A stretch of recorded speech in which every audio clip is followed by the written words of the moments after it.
கணபதியே நமக. குரு வாழ்க, குருவே சரணம். ஆன்மீக அன்பர்கள் அனைவருக்கும் இனிய வணக்கங்கள். நம்ம இந்த வீடியோ மூலியமாக 2025ஆம் ஆண்டிற்கான செப்டம்பர் மாத ராசி பலன்களை பார்க்க இருக்கிறோம். இந்த செப்டம்பர் மாத ராசி பலன்களை பார்ப்பதற்கு முன்பாக இந்த செப்டம்பர் மாத காலகட்டத்தில் நடக்கக்கூடிய முக்கியமான நிகழ்வுகளை தனி வீடியோ தொகுப்பில் கொடுக்கலாம் அப்படின்ற நோக்கத்தோடு இந்த வீடியோ தொகுப்பை பொது மக்களுக்காக அனைத்து ராசிக்காரர்களுக்கும் பொதுவான பலன்களாக இந்த விளக்கத்தை தனி வீடியோவாக கொடுக்கலாம் அப்படின்னு நினைக்கிறேன். இந்த செப்டம்பர் மாதம் 2025 பார்த்தோம் அப்படின்னாக்கா முக்கியமான ஒரு நிகழ்வு, கிரகணங்கள் தோஷம் ஏற்படக்கூடிய காலகட்டங்கள் இந்த மாதத்தில் உதயமாகுதுங்க. அதாவது கிரகண காலகட்டங்கள் அப்படின்னு பார்த்தீங்கன்னா செப்டம்பர் மாதம் 7ஆம் தேதி அன்று பார்த்திங்கனாக்கா சந்திர கிரகணம் நிகழ இருக்குது. அப்போ ராகுவினால் ஏற்படக்கூடிய இந்த சந்திர கிரகணமானது அன்று இரவு 9 மணி 56 நிமிடத்திலிருந்து மிட்நைட்டில் 1 மணி 26 நிமிடம் இந்த காலகட்டம் வரலும் சந்திர கிரகணமானது அன்னைக்கு நிகழ இருக்குது. இது பூரணமான சந்திர கிரகணம் அப்படின்னு பார்த்தோம் அப்படின்னாக்கா முழுமையான சந்திரகிரகணம் பிடிபட்ட காலகட்டங்கள் எப்பொழுது அப்படின்னாக்கா தொடங்கக்கூடிய காலகட்டம் 9 மணி 56 தொடங்கி 1 மணி 26 நிமிஷம் மிட்நைட்டில் சந்திர கிரகணமானது முடிய போகுது.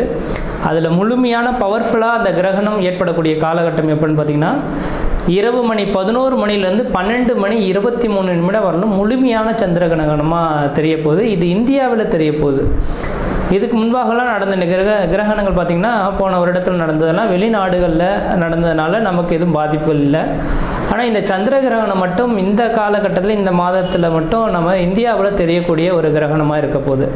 அப்போ இந்தியாவில் நடக்கக்கூடிய இந்த கிரகணமாக இருக்கிறதுனால பொதுமக்கள்கள் கொஞ்சம் கவனமாக இருக்கக்கூடிய ஒரு காலகட்டங்கள் அப்படின்ற சொல்லலாம். எப்போல்லாம் கிரகண தோஷங்கள் ஏற்பட போகுதோ, எந்த இடத்தில் நிகழுதோ, அதாவது எந்த நாடுகளில் நிகழுதோ அந்த நாடுகளுக்கு ஒரு சில பாதிப்புகள் வரும்னு இருக்குதுங்க. அப்போ ராகு பகவான் கும்பத்தில் நின்று கும்பத்தில் இருக்கக்கூடிய ராகுவோட சந்திரன் இருந்து ராகு கிரகஸ்த சந்திர கிரகணமாக இந்த வருடம் செப்டம்பர் மாதம் 7ஆம் தேதி தொடங்க போகுது. இது பொதுமக்களுக்கு ஒரு சில பாதிப்புகளையும் கொடுக்கும், ஒரு சில நட்சத்திரங்களுக்கு யோகங்களும் கொடுக்க போகுது. அதில் முக்கியமாக பார்த்திங்கன்னா கர்ப்பிணி பெண்கள், இந்த கர்ப்பிணி பெண்கள் இந்த நேர காலகட்டத்தில் கண்டிப்பாக வீட்டை விட்டு வெளியே வராமல் இருக்கிறது நல்லாயிருக்கும். சந்திர கிரகணம் இரவு நேரத்தில் நடைபெறதுனால பெரிய லெவலில் பாதிப்புகள் இருக்காது மக்களுக்கு. ஏன்னா அந்த நேரத்தில் மக்கள் அனைவருமே வீட்டு உள்ளதாக இருக்கும். முக்கியமாக இந்த நேரத்தில் கர்ப்பிணி பெண்கள் மிக மிக மிக கவனமாக இருக்கக்கூடிய காலகட்டங்கள். இந்த கிரகண தோஷங்களில் கொஞ்சம் வெளியில் வந்து சுற்றி உலாவணும், அந்த கிரகணத்தை பார்க்கணும் அப்படின்ற மாதிரி கர்ப்பிணி பெண்கள் மட்டும் நினைக்கிறாங்க அப்படின்னாக்கா அதோட கதிர்வீச்சு அதிகமாக இருக்கிறதுனால பிறக்கக்கூடிய குழந்தைகளுக்கு ஒரு சில பாதிப்புகளை கொடுக்கலாம். அதனால் அந்த கர்ப்பிணி பெண்களுக்காகவே இந்த வீடியோ கொடுக்கணுன்ற நோக்கத்தோடு நான் இந்த வீடியோவை தொகுப்பை கொடுக்குறேன். அப்போ அந்த கர்ப்பிணி பெண்கள் தெளிவாக சொல்ல விரும்புகிறேங்க, அன்று பகல் அந்த கிரகண தோஷங்கள் ஏற்படுவதற்கு முன்பாக, அதாவது 10 மணிக்கு 9 மணி 56 நிமிடத்துக்கு தொடங்க இருக்குது, 10 மணிக்கு தொடங்குறதாவே எடுத்துங்களேன். அப்போ அதிலிருந்து 4 மணி நேர காலகட்டங்கள் முன்பாகவே உணவை எடுத்துக்கொள்கிறதா சிறப்பை தரும். அப்போ அந்த நேரத்தில் மட்டும் கொஞ்சம் முடிஞ்ச அளவுக்கு பார்த்துக்குங்க. தண்ணி வந்து அருந்தலாம். அந்த தண்ணியில் தர்பை புல் போட்டுட்டு நீங்கள் வச்சுக்கிறது நல்லாயிருக்கும். அதாவது சொல்லப்போனால் அன்று சாயந்தரம் சூரியன் அஸ்தமனம் ஆகிறதுக்கு முன்பாகவே அந்த கர்ப்பிணி பெண்கள் மற்ற எல்லாருமே உணவை வந்து அருந்திடுறது சிறப்பாக இருக்கும். அதுக்கு 6 மணிக்கு பிறகு பார்த்தீங்க அப்படின்னாக்கா உணவு சாப்பிடக்கூடாது. அப்போ சாப்பிட்டோம் அப்படின்னாக்கா செரிமான பிரச்சனைகள் ஏற்படலாம். இது சந்திரனால் ஏற்படுறதுனால உணவு சம்மந்தப்பட்ட உணவினால தான் பாதிப்புகள் அதிகமாக வரதுக்கு வாய்ப்புகள் இருக்குது. அதனால் 6 மணிக்கு பிறகு எந்த ஒரு உணவுப் பொருட்களும் நீங்கள் எடுத்துக்கொள்ளக்கூடாது.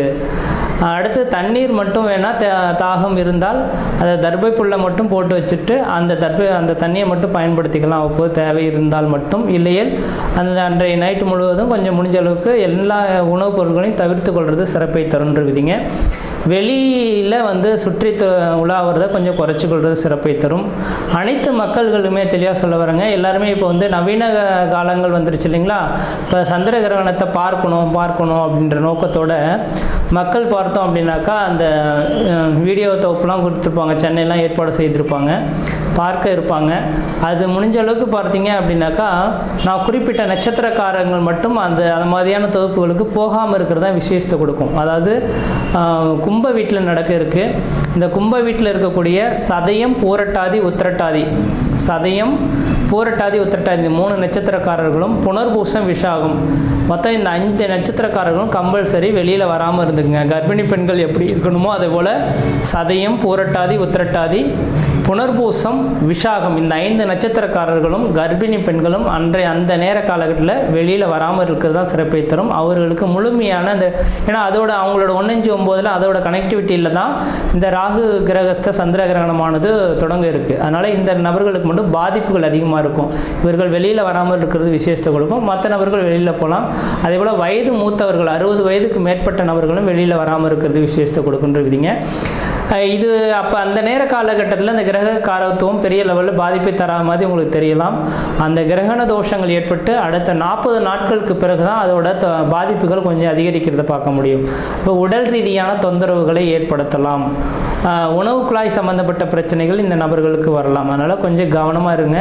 இந்த நான் சொன்ன இந்த 5 நட்சத்திரக்காரர்களும் மறுநாள் பார்த்தீங்க அப்படின்னாக்கா காலையில் எழுந்து பச்சை தண்ணியில் குளிச்சுட்டு விநாயகர் கோயிலுக்கு போயிட்டு அர்ச்சனை பண்ணிட்டு வர்றது விசேஷத்தை கொடுக்குங்க. ஏன்னா ராகு கேதுவின் கண்ட்ரோலை பண்ணக்கூடிய சக்தி விநாயகர் பெருமானுக்கு மட்டுமே உண்டு. அப்போ மறுநாள் செப்டம்பர் 7ஆம் தேதி நைட்டு இந்த கிரகணம் தொடங்க இருக்குது. செப்டம்பர் 8ஆம் தேதி அன்று பார்த்தீங்க அப்படின்னாக்கா விநாயகர் கோயிலுக்கு போயிட்டு குளிச்சுட்டு நல்லெண்ணெய் தீபம் போட்டு வழிபாடு செய்துட்டு வந்தீங்க. இந்த 5 நட்சத்திரக்காரர்கள் வழிபாடு செய்துட்டு வந்தால் இதனால் தோஷங்களை கண்ட்ரோல் பண்ணக்கூடிய சக்தி விநாயகருக்கு உண்டு. ஏன்னா ராகு கேதுவின் 2 கிரகத்தையுமே அடக்கக்கூடிய சக்தி இந்த விநாயகருக்கு இருக்கிறனால அவரோட சொல்லுக்கு கட்டுப்படுறதுனால இந்த 5 நட்சத்திரக்காரர்களும் வழிபாடு செய்து கொள்வது மிகப்பெரிய விசேஷத்தை கொடுக்குன்ற விதிங்க. அதே வேளையில் மற்ற ராசிக்காரர்கள் பெரிய லெவலில் பாதிப்புகளை எதுவும் தடாதுன்ற விதிங்க. அது இந்த கிரகணம் தொடங்கிடுச்சு அப்படின்னாவே அடுத்த அந்த இப்போ ஒவ்வொரு கிரகணமும் பார்த்தீங்கன்னாக்கா லாஸ்ட் இயர்லாம் 2-3 கிரகணங்கள் தொடங்கினது. ஆனால் இந்தியாவில் தெரியலை, அதனால் நமக்கு பாதிப்பு இல்லை. அப்போ எந்த நாடுகளில் கிரகணம் ஏற்படுதோ அந்த நாடுகள் கிரகணம் தொடங்கி அடுத்த கிரகண தோஷங்கள் உண்டாகக்கூடிய காலகட்டவரிலும் ஒரு சில பாதிப்புகளை கொடுக்கும். அப்போ ராகுவினால் இந்த நேரத்தில் தொடங்கிறதுனால கடல் சீற்றங்கள், ஏன்னா சந்திரனோட அமைப்பில் இருக்கனால நீர் சம்பந்தப்பட்ட விஷயங்கள் கடல் சீற்றங்கள் ஏற்படலாம். அதாவது கடல் அலைகள் பூகம்பங்கள் ஏற்படக்கூடிய விஷயங்கள். அதே போல் பார்த்திங்கனாக்கா அந்த நெருப்பினால் பாதிப்பு, விமான விபத்துக்கள், இது மாதிரியான ஒரு சில பாதிப்புகள் ஏற்படுத்துறதுக்கான வாய்ப்புகள் உண்டு.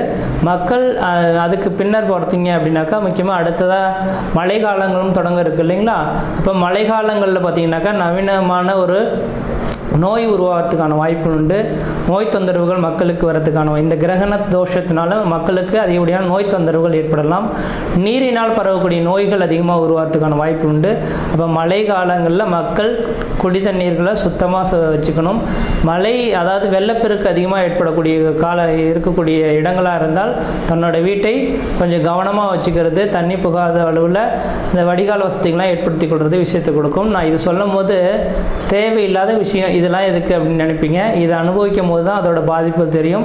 அதனால் இந்த கிரகண தோஷங்கள் இருக்கிறதுனால பாதிப்புகள் இருக்கின்ற நம்பிக்கை வரக்கூடிய நபர்களாக இருந்தால் மட்டும் தயவுசெய்து சொல்ல வரேங்க. அடுத்து கரெக்டாக இப்போ செப்டம்பர் 7ஆம் தேதி இந்த கிரகண தோஷம் ஏற்படுது. அதுலேருந்து 40 நாட்கள் அப்படின்னாவே அடுத்தது கரெக்டாக மழை காலங்கள் தொடங்கக்கூடிய காலகட்டமாக இருக்கும். கண்டிப்பாக இந்த வருடத்தில் முக்கியமாக நவம்பர் டிசம்பர் காலகட்டத்தில் அதிகப்படியான மழைப்பொழிவுகளும் சீற்றங்களும் அதிகரிக்கிறதுக்கான வாய்ப்புகள் இருக்குது. மக்கள் கவனமாக இருக்குங்க. அதுக்காக தான் இந்த வீடியோ தொகுப்பு கொடுத்துருக்கேன். மற்ற விதத்தில் எந்த விதத்தையும் தோஷங்கள் பாதிப்பு கிடையாது. தெளிவாக சொல்லக்கூடிய கருத்துக்கள் கர்ப்பிணி பெண்களும் சதயம், பூரட்டாதி, உத்திரட்டாதி, புனர்பூசம், விசாகம் இந்த 5 நட்சத்திரக்காரர்களும் கிரகண தோஷத்தன்று கொஞ்சம் வீட்டை விட்டு வெளியே வராமல் இருங்க. இரவு பார்த்திங்கன்னா 9:56 தொடங்கி நள்ளிரவு 1:26 முடிய இருக்குது. அது முழுமையான சந்திரகிரகணம் அடையக்கூடிய காலகட்டம் 11 மணியிலிருந்து 12:23 வரலும் இருக்குது. இந்த நேர காலங்களில் வெளியில் வராமல் இருங்க. உணவுப் பொருட்கள் எந்த ஒரு உணவுப் பொருட்களும் எடுத்துக்கொள்ள வேண்டாம். மறுநாள் காலையில் குளிச்சுட்டு விநாயகர் கோயிலில் போய்ட்டு விளக்கு போட்டிருந்தாவே இந்த தோஷங்கள் ஓரளவுக்கு கட்டுக்குள் வரும்ன்ற விதிங்க. மற்ற விதத்தில் யாருக்கும் எல்லோரும் தோஷம் கிடையாது. நம்ம இந்த வீடியோ மூலமாக 2025ஆம் ஆண்டிற்கான செப்டம்பர் மாத ராசி பலன்களை பார்க்க இருக்கிறோம். குறிப்பாக இந்த வீடியோவானது பார்த்தோம் அப்படின்னாக்கா மகர ராசி அன்பர்களுக்கான வீடியோ. இந்த மகர ராசி அன்பர்களுக்கு இந்த செப்டம்பர் மாத கிரகங்களை ஆராயறதுக்கு முன்பாக மகர ராசி என்பது ஒரு சரராசி. எந்த ஒரு காரியத்தையுமே சட்டுன்னு செய்து முடிக்கணும், அந்த பட்டுன்னு அதை முடிச்சுட்டு அடுத்த வேலைக்கு போகணும்னு நினைக்கக்கூடிய நபர்கள் இந்த மகர ராசி என்பர்கள். ஆனால் இவங்களோட வாழ்க்கையில் பார்த்தீங்கன்னா கடந்த 7 வருட காலமாக திட்டமிட்ட காரியங்கள் எதுவுமே நடக்கலை அப்படின்றது தான் விதிங்க. முயற்சி எடுத்துகிட்டு பார்ப்பாங்க, இந்த வேலையை இந்த நேரத்தில் முடிச்சணும்னு நினைப்பாங்க, ஏதோ ஒரு காரணத்தினால தடைபட்டு போயிடும். அதனால பாதிப்புகள் அதிகமாக இருக்கிறத பார்க்க முடியும். ஏன் சார் என்ன காரணம்? நாங்கள் அப்படியே பம்பரம் போல் சுழண்டுட்டு இருந்த நபர் தானே மகர ராசி என்பர்கள் தான். என்ன காரணம்னு தெரில. அதே அறிவு தான், அதே புத்தி தான், தெளிவாக தான் சிந்திக்கிறோம். இதுக்கு முன்னாடி தெளிவாக சிந்திக்காத ஒரு சில காலகட்டத்தில் கூட நல்லது நடந்தது. ஆனால் சிந்தித்து செயல்படுறோம், ஆனால் தடைகளாகவே வந்துகிட்டே இருக்குது அப்படின்னு எண்ணிக்கிட்டு இருக்கக்கூடிய இந்த மகர ராசி என்பர்களுக்கு தெளிவாக ஒரே ஒரு விஷயங்கள் சொல்ல விரும்புகிறேன். இந்த மாதத்தின் தொடக்கத்திலேருந்து உங்களோட வாழ்க்கையில் மிகப்பெரிய ஒரு அதிர்ஷ்டத்தை சந்திக்க போகிறீங்க. வாழ்க்கையில் வளம் பெற போகிறீங்க. கடந்த 7 வருட காலமாக இது நடக்காதான்னு ஏங்கி காத்திருந்த ஒரு விஷயங்கள் உங்களோட கண் முன்னே உங்களோட வீட்டின் வாயில் கதவை தட்டக்கூடிய ஒரு காலகட்டம் உதயமாயிடுச்சு.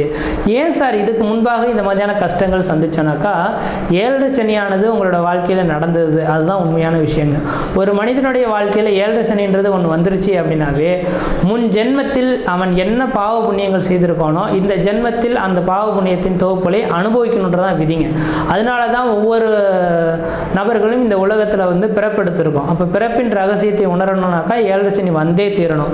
அப்போ 7 சனி வரக்கூடிய காலகட்டத்தில் முன் ஜென்மத்தில் செய்த பாவ புண்ணியத்தை இந்த ஜென்மத்தை அனுபவிப்பீங்க.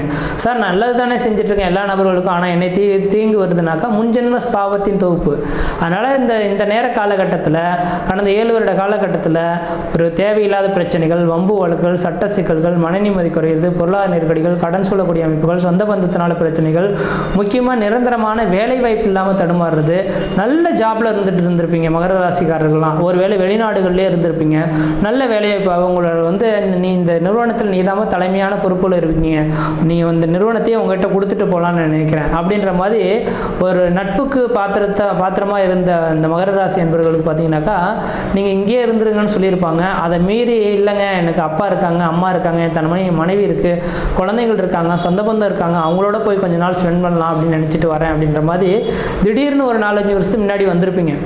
ஆனால் இங்கே வெளிநாடுகளுக்கு திரும்ப போக முடியாத ஒரு சிச்சுவேஷனும், இந்த குடும்பத்தில் எந்த காரணத்துக்காக சந்தோஷத்துக்காக வந்தீங்களோ அந்த சந்தோஷங்களை இழந்து, மன நிம்மதி குறைந்து, பொருளாதார நெருக்கடிகள் ஏற்பட்டு, கணவனுடைய கருத்து வேறுபாடுகள் ஏற்பட்டு, பிரிவுகள், பிரச்சனைகளை சந்திக்க காலகட்டங்களாக உங்களுக்கு உருவெடுத்திருக்கும். நிரந்தரமான வேலை இல்லாமல் தடுமாறி இருப்பீங்கன்ற விதிங்க. அப்போ நிரந்தரமான வேலை இல்லாமல் தடுமாறனுக்கு முன்ஜென்ம கருமாவின் தொடர்பு தான் விதின்றது விதிங்க. அதனால் நீங்கள் இனிமேல் கவலைப்பட வேண்டாம். இந்த சனி பகவான் உங்களை விட்டு விலகி போயிட்டார். இனிமேலுக்கு இன்னும் அடுத்த 30 வருட காலகட்டங்கள் பட்டமரம் தொழிற மாதிரி படிப்படியாக வளர்ச்சிக்கான ஒரு காலகட்டங்களானது உங்களோட வாழ்க்கையில் தொடர ஆரம்பிச்சிருச்சுன்னு மட்டும் தெளிவாக சொல்ல விரும்புகிறேங்க. இனிமேல் உங்களோட வாழ்க்கையில் எந்தத்தையும் குற்றங்களோ குறைகளோ சொல்கிறதுக்கான வாய்ப்புகள் கிடையாது. 7 சனி தாக்கங்கள் முழுமையாக விட்டு விலகி போச்சு. வாய்ப்பு கிடைச்சது அப்படின்னாக்கா கும்பகோணம் பக்கத்தில் இருக்கக்கூடிய திருநள்ளாறு சனி பகவான் கோயிலுக்கு போயிட்டு அந்த குளத்தில் குளிச்சுட்டு நல்லெண்ணெய் தேய்ச்சி குளிச்சுட்டு போட்டிருக்க ட்ரெஸ்ஸை அந்த குளத்துக்கு அங்கே பக்கத்தில் டஸ்ட்பின் வச்சுருப்பாங்க, அதில் போட்டுட்டு விநாயகர் கோயிலுக்கு ஒரு செதுத்தங்காய் வாங்கி உடைச்சிட்டு அங்கே சனி பகவானை நீங்கள் தரிசனம் பண்ணிட்டு வந்தீங்க அப்படின்னாக்கா முன்ஜென்ம பாவத்தின் தொகுப்புகளை முழுமையாக இறக்குனதாக அர்த்தம்ன்றீங்க. அப்படி போயிட்டு வந்த பிறகு பார்த்தீங்கன்னா உங்களோட வாழ்க்கையில் பார்த்தீங்கன்னாக்கா கடந்த 7 வருட காலமாக நடைபெறாத ஒரு சில விஷயங்கள் இந்த மாத காலகட்டத்திலேருந்து நடைபெற போகுது. முக்கியமாக வேலை இல்லாத நபர்களுக்கு நிரந்தரமான வேலைவாய்ப்பு உருவாக போகுது. குடும்பத்தில் திருமணமே ஆகலை, எனக்கு திருமணம் நடக்குமா நடக்காதான்னு தெரில அப்படின்னு நினச்சிட்டு இருக்கக்கூடிய நபர்களுக்கு கண்டிப்பாக திருமணம் நிச்சயிக்கப்படக்கூடிய ஒரு காலகட்டங்கள் உதயமாக போகுது. குழந்தை பேர் இல்லை சார், நான் திருமணம் ஆச்சு, அங்கே அந்த கோயிலுக்கு போயிட்டோம், இந்த கோயிலுக்கு போயிட்டோம், ஏதோ பரிகாரம் செய்து பார்த்துட்டோம், ஆனால் குழந்தையே இல்லை அப்படின்னு ஏங்கி தவித்துட்டு இருக்கேன் அப்படின்னாக்கா கண்டிப்பாக இந்த மாத காலகட்டத்தில் உங்களுக்கு குழந்தை தரிக்கிறதுக்கான வாய்ப்புகள் மிகவும் பிரகாசமாக இருந்துகிட்ருக்கு. முக்கியமாக உங்களுக்கு மட்டும் இந்த விளக்கத்தை நான் கொடுக்கணும்னு ஆசைப்பட்றேன். ஏன்னா பசி இருக்கவனுக்கு மட்டும்தான் அந்த பசியின் அருமை புரியுன்னு சொல்லுவாங்க இல்லைங்களா, அது மாதிரி நீங்கள் கஷ்டப்படக்கூடிய உங்களுக்கு மட்டும் இந்த விதிகளை சொன்னால் தான் புரியும். மற்ற ராசிக்காரர்கள் சொன்னால் அவங்க நலமாக இருப்பாங்க, அவங்களுக்கு தோணாது. அதனால் உங்களுக்கு சொல்ல விரும்புகிறேங்க. இந்த மாத காலகட்டத்தில் பார்த்தோம் அப்படின்னாக்கா கிரகண தோஷம், சந்திர கிரகணமானது செப்டம்பர் 7ஆம் தேதி அன்று தொடங்க இருக்குது.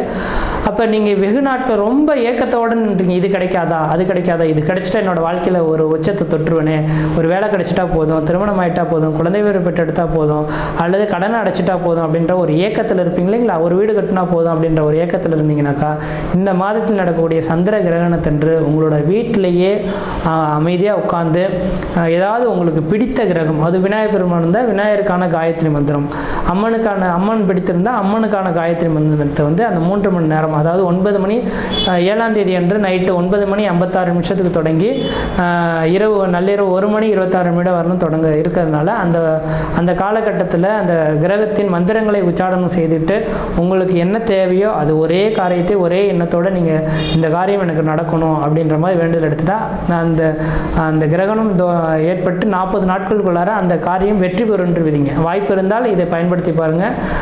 உங்களுக்கு வாழ்க்கையில் வளம் பெறத்துக்கான ஒரு காலகட்டமாக உருவாகுதுன்றீங்க.